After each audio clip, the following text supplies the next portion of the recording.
Dr. Amanda Clark rubbed her tired eyes and looked at the computer screen again. She had been working for 18 hours straight in the cold underground lab beneath New Geneva. The alien technology pieces lay scattered across her metal table, each one holding secrets that might change everything humans knew about space. Her partner. Dr. Kevin Martinez walked over with 2 cups of hot coffee. "Still working on that Zephyrian database?" he asked, setting 1 cup next to her keyboard. "Something is wrong with the files," Amanda said, taking a sip of the bitter coffee. "The dates don't match what they told us. Look at this." She pointed to the screen where strange symbols glowed in blue light. Kevin leaned closer to see. For 15 years, both scientists had been studying crashed alien ships and broken technology. They thought they were learning about superior beings who had helped humanity reach the stars. The Galactic Trade Consortium had always said humans were lucky to be accepted as junior members of galactic society. "These files are in human language," Amanda whispered. Our hands shook as she typed commands into the computer. "But they're supposed to be 300 years old? How is that possible?" The database opened layer by layer, revealing documents that made no sense. Technical drawings showed human hands operating advanced machines. Star charts used human names for planets that aliens claimed to have discovered first. Most shocking of all were the DNA records that showed human genetic codes embedded in alien technology. "This can't be right," Kevin said, but his voice sounded uncertain. "The consortium saved us from our primitive planet. They gave us faster and light travel and energy weapons. They taught us how to build cities on other worlds." Amanda's fingers flew across the keyboard, opening file after file. Each one told the same impossible story. Humans hadn't been saved by aliens. They'd been robbed by them. Every piece of technology the aliens claimed to have invented was actually built by humans centuries ago. "Look at this blueprint," Amanda said, her voice barely above a whisper. She opened a file showing the design for a faster-than-light engine.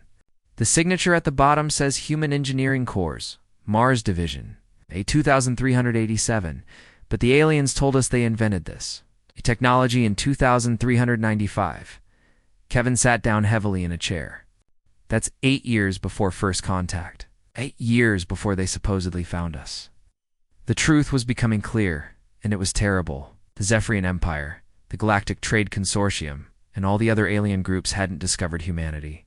They had found the ruins of a human civilization that had already spread across the galaxy. Then they had stolen everything, destroyed the records, and convinced the surviving humans that they were primitive newcomers who needed alien help. Amanda opened another file, this one containing population records. "Kevin, look at this. There were human colonies on 47 different worlds before the aliens made contact. 47 worlds, Kevin, and now we're only allowed to live on 12. What happened to the other 35 colonies?" Kevin asked, though he was afraid of the answer. The database had that information too. The alien races had systematically destroyed human colonies, taking the survivors as workers and study subjects. They had erased human history, human culture, and human achievements. The few remaining humans had been told they were being rescued from a dying planet. "They turned us into slaves," Amanda said, tears running down her face. "They made us grateful for chains." The files showed how the aliens had studied human technology for 3 centuries, trying to understand how it worked. Human engineers were actually much more advanced than any alien race, but they had been kept ignorant of their own capabilities. Every human scientist who made a breakthrough was actually rediscovering something their ancestors had. Already known, Kevin found military records that made him sick to his stomach. Human soldiers had been used as shock troops in alien wars, sent to die in battles while aliens took credit for victories. The aliens had convinced humans that they were naturally good fighters. But the truth was that human military technology was so advanced that even untrained humans could defeat professional alien soldiers. "We need to tell someone," Amanda said. But then she stopped. "Who can we tell? The human government works for the aliens. Our military commanders take orders from alien advisors. Our scientists think they're learning from superior beings." She opened a file marked Current Operations and found lists of human colonies being prepared for resource extraction. The aliens were planning to take even more from humanity, including the few freedoms they had been allowed to keep. "Captain Lisa Thompson," Kevin said suddenly. "She commands the patrol ship near the Jupiter colonies. Her father was a resistance fighter before the aliens took over completely. She might listen to us." Amanda began copying the files to a secure drive. The data was enormous, containing centuries of stolen human achievement. She had to be careful because the aliens monitored all communications. If they discovered what she had found, both scientists would disappear, just like hundreds of other humans who had asked too many questions. "We need to encrypt this," she said, working as fast as she could, "and we need to make multiple copies. If something happens to us, other humans must learn the truth." As she worked, Amanda thought about all the humans who had died believing they were inferior to aliens. She thought about the colonies that had been destroyed, the technologies that had been stolen, and the lies that had been told for 300 years. The aliens had committed the greatest theft in galactic history. They had made their victims thank them for it. The encryption finished, and Amanda sealed the data drive in a protective case. "This information could start a war," she said. "To Kevin. Maybe it should," he replied. "Maybe it's time humans remembered who they really are." Amanda activated the secure communication system and began transmitting the data to Captain Thompson's ship. The signal would take hours to reach the Jupiter colonies, but it would be hidden in routine maintenance reports that aliens rarely checked as the data uploaded. Amanda opened one final file. It was a message from the last human admiral recorded just before the aliens completed their takeover. His words were simple but powerful. "We are not a young species learning from elders. We are the children of the stars, and someday we will remember our heritage. When that day comes, the galaxy will shake." The message had been hidden in the database for 3 centuries, waiting for someone to find it. Now Amanda and Kevin had found it, and soon other humans would know the truth. The aliens had made one critical mistake in their long deception. They had assumed that humans would never be smart enough to uncover their lies. The upload completed. Amanda destroyed the connection logs. Captain Thompson would receive the data package in 6 hours. What she did with it would determine the future of humanity and the galaxy. The truth was out there now, spreading through secure channels to humans who had the courage to face it. Amanda looked at Kevin, and both scientists knew their lives had just changed forever. They had opened a door that could never be closed again. Somewhere in the darkness of space, the human fleet was about to learn that they were not the weak junior partners they had been told they were. They were the rightful rulers of the galaxy, and their long sleep was finally coming to an end. Captain Lisa Thompson stared at her communication screen in the quiet of her patrol ship. The encrypted message from Dr. Amanda Clark had arrived 6 hours ago, but she had read it 12 times already. Each time, the words seemed more impossible and more terrifying. Her hands shook as she opened the attached files. Blueprints, DNA records, population data, and military reports filled her screen. Everything showed the same terrible truth. Humans were not the rescued primitives they believed themselves to be. They were the broken survivors of a galactic empire that aliens had destroyed and hidden. "Commander Jake Sullivan needs to see this," she whispered to herself. Jake commanded the Earth Defense Force from his base on Luna Station. If anyone would know what to do with this information, it would be him. Lisa activated her ship's secure communication array and sent an urgent message to Luna Station. She used the highest priority codes available to human military commanders. Within an hour, she received clearance to dock at the station and report directly to Commander Sullivan. The journey to Luna Station took 3 days. During the flight, Lisa studied every file that Amanda had sent. The more she learned, the angrier she became. Her grandfather had died fighting alien pirates in the Centauri system. Her father had spent his life serving alien commanders who treated human soldiers like disposable weapons. Both men had believed they were fighting for humanity's place in the galaxy, never knowing that humanity had already owned the galaxy once. Luna Station buzzed with activity as Lisa's ship docked. She carried the encrypted data in a secured case, knowing that what she brought could change everything. Commander Sullivan met her at the airlock with Colonel Betty White, head of intelligence operations. Captain Thompson, Sullivan said, his face serious. Your message said this was urgent enough to risk breaking communication protocols. This better be worth the risk. Lisa handed him the data case. Sir, what I'm about to show you will sound impossible, but every piece of evidence has been verified. We need to gather the senior staff immediately.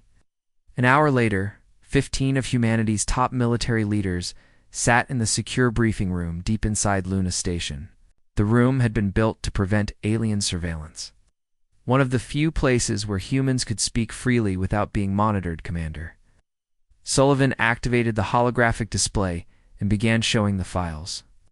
At first, the officers looked confused, then they looked shocked. Finally, they looked angry. This is impossible, said General Carl Johnson, commander of the Colonial Defense Forces. The consortium has protected us for 300 years. They gave us technology we never could have developed ourselves. Colonel Betty White stood up and pointed to the DNA analysis on the screen. General, look at these genetic markers. Every piece of alien technology contains human DNA signatures. The faster-than-light drives, the energy weapons, the planetary shields, all of it was designed by human engineers centuries ago. Dr. Peter Davis, the military's chief scientist, examined the technical blueprints with growing amazement. These designs are brilliant, he said. They're more advanced than anything we use today. But the engineering principles are definitely human. I can see the mathematical signatures that only human minds would use. The room fell silent as the implications became clear. Every human in the galaxy had been living a lie. Their ancestors had built an empire that spanned dozens of star systems.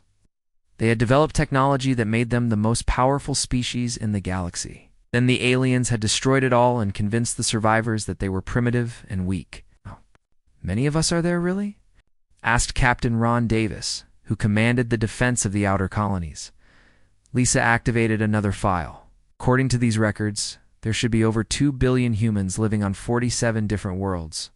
But the aliens only acknowledge 12 human colonies with a total population of 300 million. What happened to the other 1.5 billion people? Colonel White asked, though her voice suggested she already knew the answer. The files contained that information too. Human populations had been systematically reduced through warfare, forced labor, and medical experiments. The aliens had kept just enough humans alive to serve as workers and soldiers while they studied human technology and tried to understand how it worked. Commander Sullivan stood up and walked to the window that looked out at Earth. The blue planet seemed peaceful, but now he knew it was actually a prison. They didn't save us, he said quietly. They conquered us and made us grateful for it. Dr. Davis opened his laptop and began running calculations. If these blueprints are accurate, we could build ships and weapons far superior to anything the aliens have. The technology exists, just need to reconstruct it.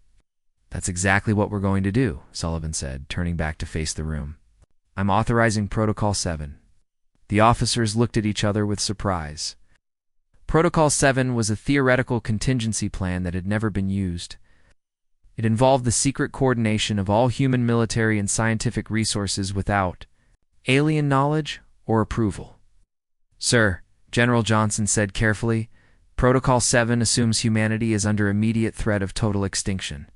Are you sure the situation warrants such extreme measures? Sullivan pointed to the data files still glowing on the holographic display.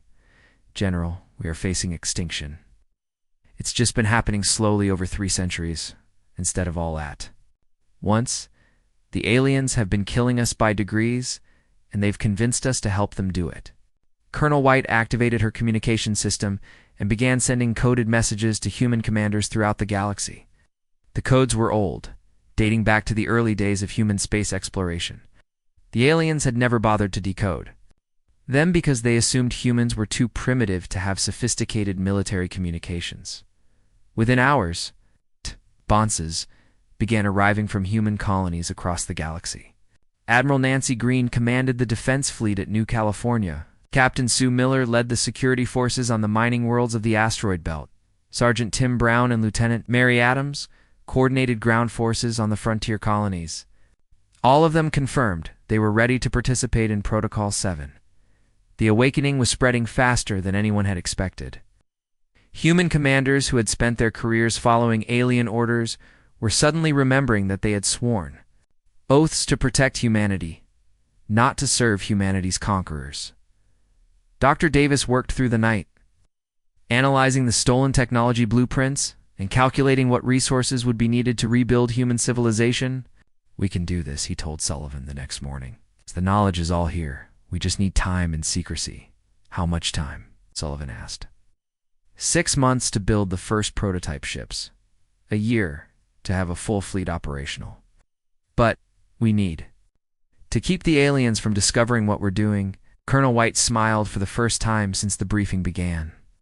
"Leave that to me. I've been studying alien surveillance methods for 20 years. I know exactly how to hide our activities." The human commanders made their plans. Alien observers throughout the galaxy continued their routine monitoring. Ambassador Zixtel of the consortium prepared for another trade negotiation with human representatives. Commander Velkoth readied his fleet for the annual tribute collection from human colonies. None of them suspected that anything had changed. Aliens had made one critical mistake in their long deception. They had assumed that once humans accepted their inferior status, they would never question it. They had never considered what would happen if humans discovered the truth about their own heritage, deep in hidden facilities across human space. Engineers began working on projects that would restore humanity to its rightful place in the galaxy. The sleeping giant was waking up, and when it fully opened its eyes, the aliens who had stolen everything would face the consequences of their crimes. The age of human submission was ending, and the aliens didn't even know it yet. 1 month after the truth was discovered, human colonies across the galaxy began their secret transformation. In hidden facilities buried deep beneath the surface of Mars, Dr. Helen Parker led a team of 50 engineers working around the clock. They were rebuilding technology that had been stolen from their ancestors 3 centuries ago. "The power core is ready for testing," said engineer Bob Miller, wiping sweat from his forehead. The underground facility was hot and cramped, but it was the only place they could work without alien surveillance detecting their activities. Helen examined the glowing energy core that hummed with barely contained power. According to the stolen blueprints, this single device could power a ship capable of crossing the entire galaxy in just days. The aliens had spent centuries trying to copy human energy technology, but they had never understood how it really worked. "Begin the test sequence," Helen ordered. The engineers stepped back as the power core activated. Energy readings climbed higher and higher, far beyond what any alien technology could produce. The core stabilized at a power level that made Helen smile with pride. Her ancestors had been brilliant engineers, and now she was following in their footsteps. 3 star systems away, Captain Ron Davis stood on the bridge of the first prototype ship built with authentic human technology. The vessel looked nothing like the clunky ships that humans had been allowed to build under alien supervision. This ship was sleek, powerful, and beautiful in a way that made every human who saw it feel proud. "All systems are operational," reported his navigation officer, Lieutenant Sam Green. "The faster-than-light drive is ready for testing." Ron nodded and gave the order to engage. The ship slipped into faster-than-light travel with a smoothness that amazed the entire crew. Alien ships shuddered and groaned when they entered hyperspace, but this human ship moved through the dimensions like it was made for them.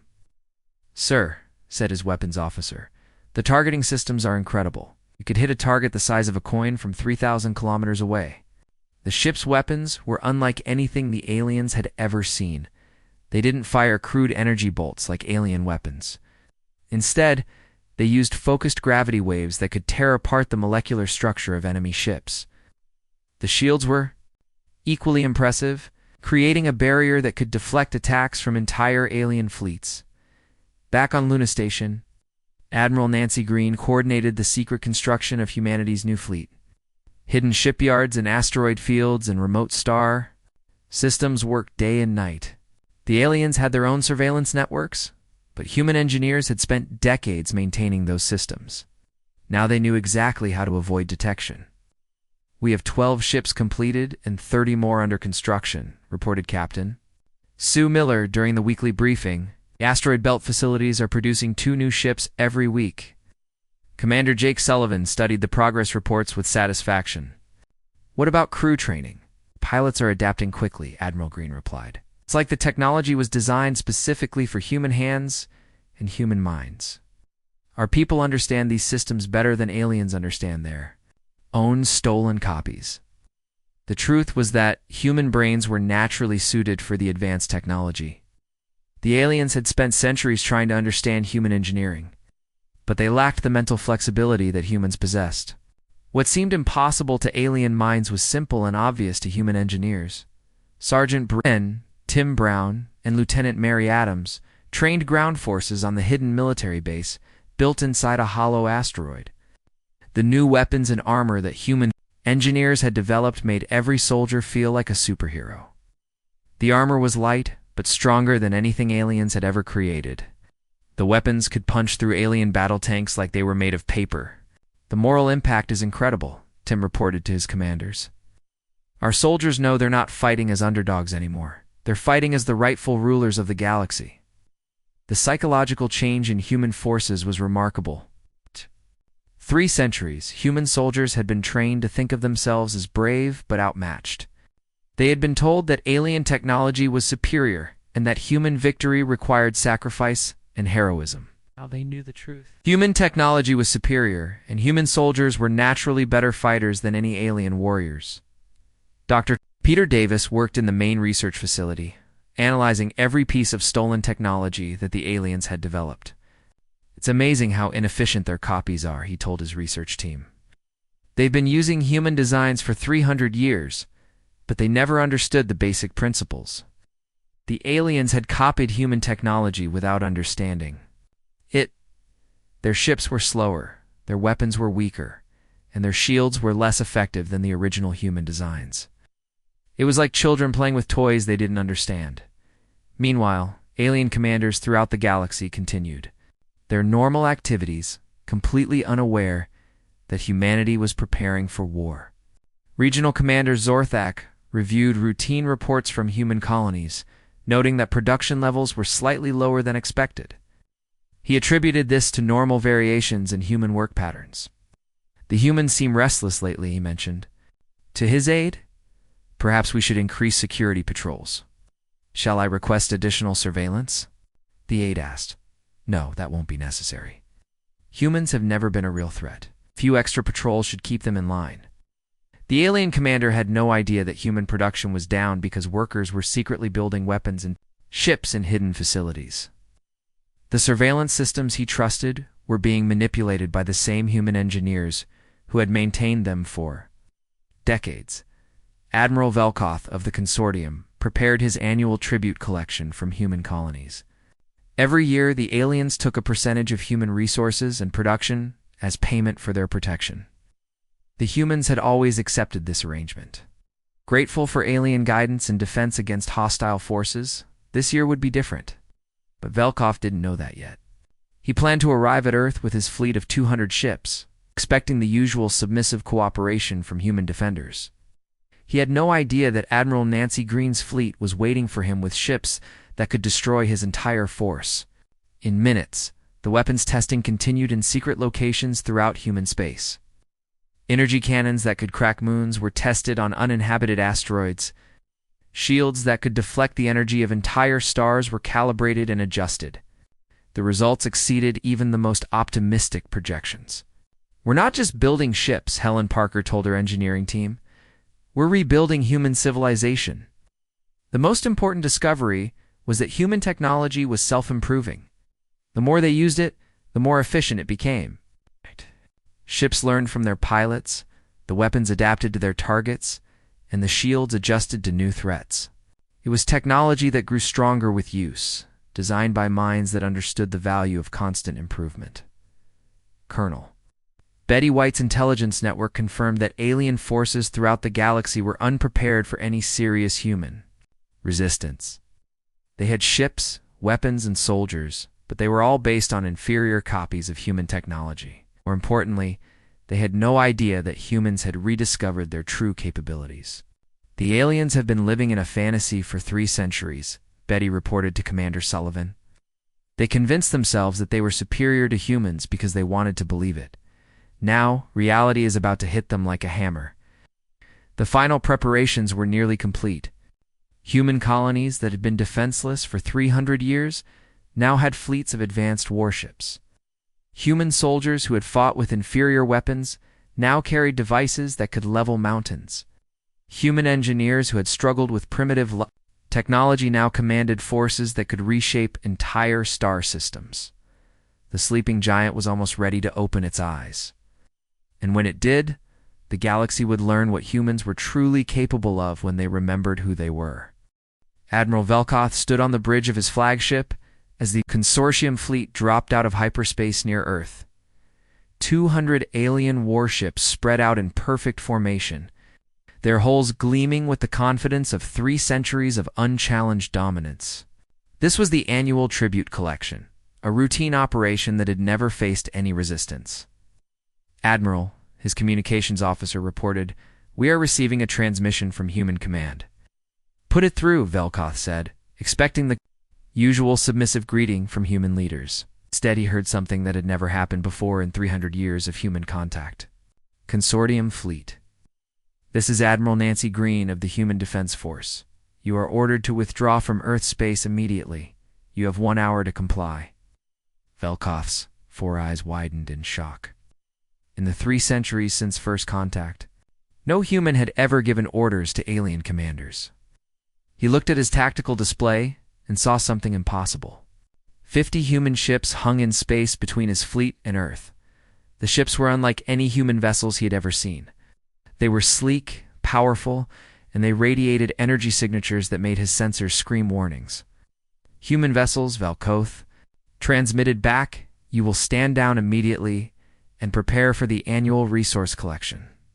Any resistance will be met with overwhelming force." Admiral Nancy Green sat in her command chair aboard the human flagship, surrounded by officers who had trained their entire lives for this moment. Captain Sue Miller, her tactical officer, monitored the alien fleet movements. Commander Rick Allen prepared the communication systems to broadcast humanity's declaration to the entire galaxy. Admiral Sue reported, "All human ships are in position. The aliens are maintaining standard formation. They have no idea what they're facing." Nancy nodded and gave the order that would change galactic history forever. "Commander Allen, transmit our message on all frequencies. Make sure every species in the galaxy hears this." Rick activated the transmission array and began broadcasting. "To all species in the galaxy, this is Admiral Nancy Green of the Human Defense Force.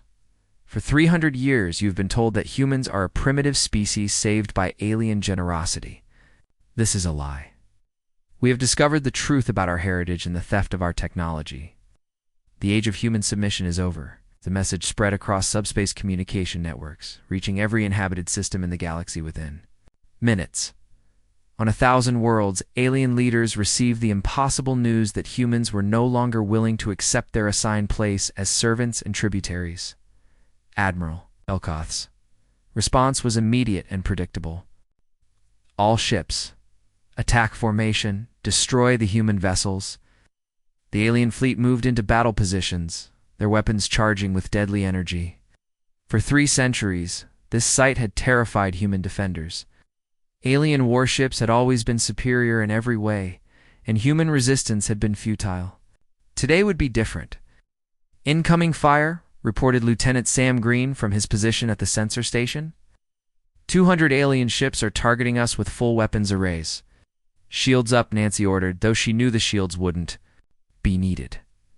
The alien fleet opened fire with a massive barrage that lit up space with energy beams and missile explosions.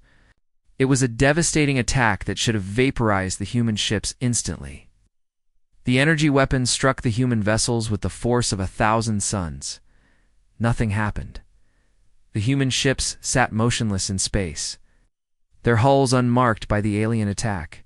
The weapons that had dominated the galaxy for centuries simply bounced off human armor like raindrops hitting a mountain. "Impossible," Velkoth whispered, staring at his tactical display. "Our weapons have no effect at all." Captain Ron Davis commanded one of the human ships in the front line. He watched the alien energy beam strike his vessel and felt nothing. The ship's hull was built with authentic human engineering, using materials and techniques that the aliens had never understood. Her copied weapons were powerless against the original technology. Ships. Admiral Green transmitted to her. Fleet, return fire. The human ships opened fire with weapons that had been hidden from the galaxy for 3 centuries. Gravity wave cannons sent ripples through space-time that tore alien ships apart at the molecular level. Energy beams focused to impossible precision cut through alien hulls like hot knives through butter. Each human ship carried enough firepower to destroy entire fleets. The results were devastating. The first volley from the human fleet destroyed 40 alien ships instantly. The second volley eliminated 60 more. Within 3 minutes, half of Admiral Velkoth's fleet was nothing but expanding clouds of debris. Retreat, Velkoth screamed into his communicator. All ships retreat immediately. But it was too late. Human ships were faster. Their weapons had longer range, and their targeting systems were perfect. Alien ships that tried to flee were picked off one by one with precision shots that left no survivors, Captain. Sue Miller led the boarding party that captured Velkoth's flagship. The alien commander sat in his chair, staring at his ruined fleet with an expression of total shock. 3/4 of his ships had been destroyed in less than 10 minutes. The remainder were surrendering as fast as their crews could activate their communication systems. Admiral Velkoth, Sue said, as her soldiers secured the alien bridge. You are now a prisoner of the Human Defense Force. Your fleet has been defeated, and your invasion has failed. The alien admiral looked at Sue with his 4 eyes filled with disbelief. This is impossible. Humans are primitive. Your technology is inferior. We have ruled this galaxy for thousands of years. Sue smiled and gestured toward the view screen, where the wreckage of the consortium fleet drifted in space. Your rule was built on stolen human technology. Now, the real owners have taken it back. Throughout the galaxy, the news of the battle spread faster than light itself. Species that had lived under consortium rule for millennia received reports that seemed like fantasy stories. The humans, those weak servants who had been grateful for scraps from alien tables, had just destroyed the most powerful fleet in the galaxy. On the Zephyrian homeworld, Emperor Claxton called an emergency session of the ruling council. How is this possible? He demanded of his military advisors. Human ships have never been a threat to anyone. General Mordock studied the battle reports with growing fear. Your Majesty, these are not the ships we allowed humans to build. Vessels are far more advanced than anything in our fleet. The humans have somehow acquired technology that we have never seen before, but they had seen it before. They had been using stolen copies of it for 300 years. The difference was that now the humans were using the original versions, built by the species that had actually invented them. The psychological impact on alien civilizations was immediate and crushing. Every alien military leader who studied the battle reports reached the same terrifying conclusion. If humans could destroy the consortium fleet so easily, then no alien force in the galaxy could stand against them. Commander Rick Allen broadcast a second message to the galaxy. While human ships secured the captured alien vessels, the consortium fleet has been defeated with minimal human casualties. This battle proves that human technology is superior to all alien copies. We offer peace to those who accept the new reality. We offer nothing to those who continue the lies and theft of the past 3 centuries. Admiral Nancy Green stood on her bridge, looking out at the debris field that had once been the most feared fleet in the galaxy. The battle was over, but the war for galactic freedom was just beginning. Soon every alien species would have to choose between accepting human equality or facing the consequences of their centuries of deception. The sleeping giant had awakened, and its first words had shaken the foundations of galactic civilization. Within 1 week of the battle at Earth, the news had reached every corner of the galaxy. The impossible had happened. Humans had not only defeated the consortium fleet, they had destroyed it so completely that barely 1 ship in 10 had survived. The shockwaves of this victory traveled faster than the speed of light itself. Carried by subspace communications to 1,000 worlds, Dr. Amanda Clark stood before the emergency session of the Galactic Council on the neutral world of Nexus Prime. She had never imagined that her discovery in a cold laboratory would lead to this moment. How she represented humanity before the combined leadership of 47 alien species, each one struggling to understand how their entire worldview had been shattered in a single day. "Honored delegates," Amanda began, her voice calm despite the magnitude of the moment. "Humanity comes before this council not as conquerors, but as the rightful owners of technology that was stolen from us 3 centuries ago. We seek justice, not revenge." The council chamber erupted in angry voices. Ambassador Zixtel of the former consortium rose from his seat, his tentacles writhing with agitation. "This is madness. Humans were primitive when we found them. We saved them from extinction on a dying world." Amanda activated the holographic display that filled the center of the chamber. Documents, blueprints, and genetic records appeared in the air above the delegates. "These are the original files from your own databases. Every piece of technology you claim to have invented bears human genetic signatures. Every star chart you say you created uses human mathematical principles. Every weapon you built was copied from human designs." The evidence was overwhelming and undeniable. Species that had ruled sectors of the galaxy for millennia found themselves staring at proof that their entire civilization was built on theft. The Zephyrian Empire, the Hegemony, the Trade Alliance, all of them had prospered by stealing from a species they had then convinced was inferior. Emperor Claxton of the Zephyrians spoke through his translator device, his voice heavy with defeat. "If this is true, then our people have lived a lie for 300 years. Our greatest achievements are nothing but copied homework from a superior species." The economic collapse had already begun. Within days of the battle, alien stock markets crashed as investors realized that their most valuable technologies were worthless copies. The faster-than-light drives that powered galactic commerce, the energy weapons that maintained military power, the computer systems that ran entire civilizations. All of it was suddenly obsolete.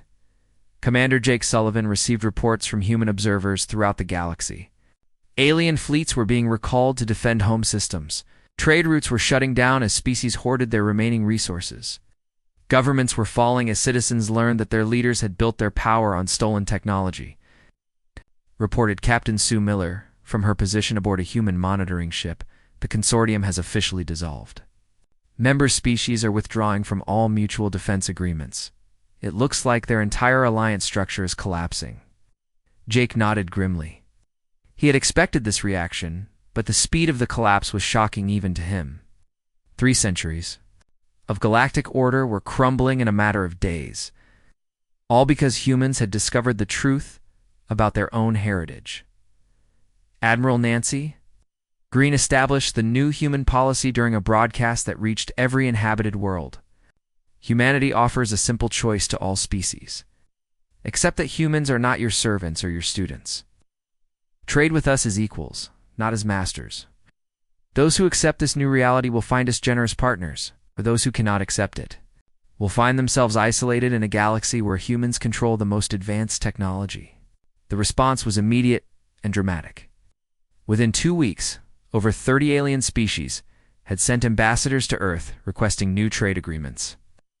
They came not as superior beings offering guidance to primitive humans, but as equals seeking mutually beneficial relationships. Dr. Peter Davis led the team that evaluated alien requests for technology sharing. "It's interesting," he told his colleagues. "Many of these species actually have valuable knowledge and resources. They just never offered to share them before because they thought humans were too primitive to understand. The Altarian Republic offered advanced medical techniques that could extend human lifespan by decades. The Mineral Consortium of Kepler provided rare elements that could improve human technology even further. The Agricultural Alliance shared farming methods that could feed billions of people with minimal environmental impact. When we thought we were inferior, they gave us scraps," Dr. Davis observed. "Now that they know we're superior, they're offering us treasures." But not all species accepted the new reality peacefully.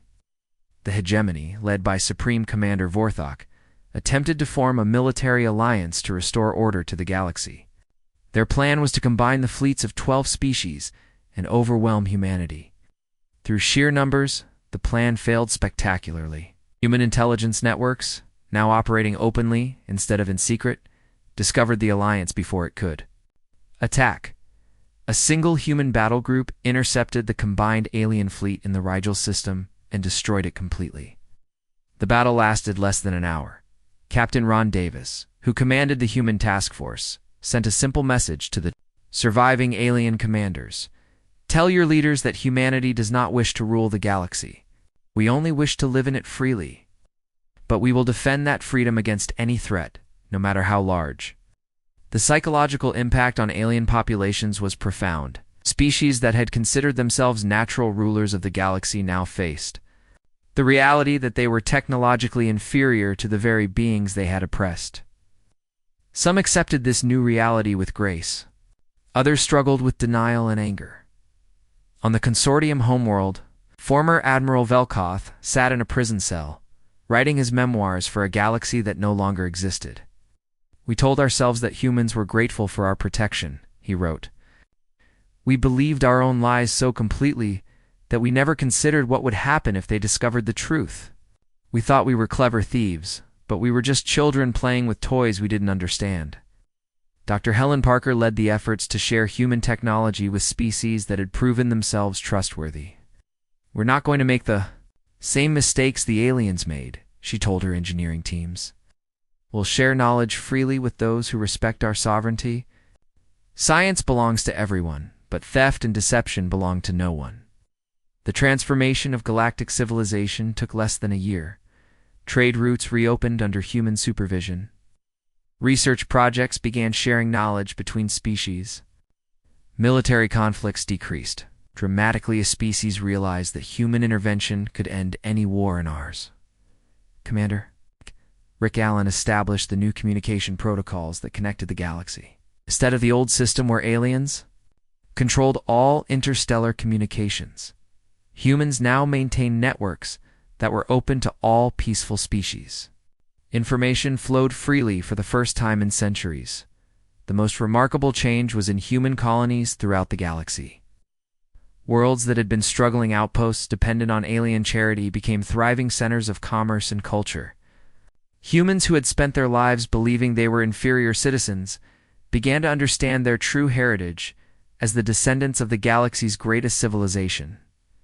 Amanda Clark returned to her laboratory, but now she worked on projects that would benefit all species instead of just trying to understand stolen technology. The truth didn't just free humanity, she told Kevin Martinez during one of their research sessions. It freed the entire galaxy from the lies that kept everyone trapped in an unjust system. The age of alien dominance was over, ended not by conquest or war, but by the simple revelation of truth. It is humans had not sought to become the rulers of the galaxy. They had only sought to reclaim what was rightfully theirs. In doing so, they had created a new galactic order based on honesty, equality, and mutual respect. The sleeping giant had awakened, looked around at the galaxy it had once built, and decided to make it even better than before.